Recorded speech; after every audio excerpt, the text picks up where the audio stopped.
Maayong adlaw mga kaigsunan, this is Pastor Jeremiah. Kung kahibalo ka nga mubo na lang ang imong panahon, unsa ang una nimong usbon? Ang kamatuoran mao kini, ang kinabuhi mubo ra ug dili nato kontrolado. Wala ta kahibalo kung kanus-a matapos ang atong panahon dinhi sa kalibutan. Busa ayaw itugot nga mahurot ang imong panahon sa butang nga temporaryo ra. Sama sa ingon sa Biblia sa Santiago 4:14, unsa ba ang inyong kinabuhi? Kamo mao ang alisngaw nga makita sa makadyot ug mahanaw ra. Ang kwarta, kalipay ug damgo dili makahatag sa tinuod nga kahulugan kung wala ang Dios. Ang pinakabilinlohon nga bahandi mao ang kinabuhi nga duol kaniya.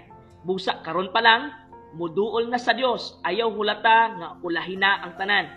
Kung na-bless ka niini, pwede ko nimo kontakon or PM para magiyahan ka unsaon pagduol kaniya. Kung nadasig ka niini, i-comment. Karong adlaw, piliun ko ang Dios. God bless you. Shalom, shalom.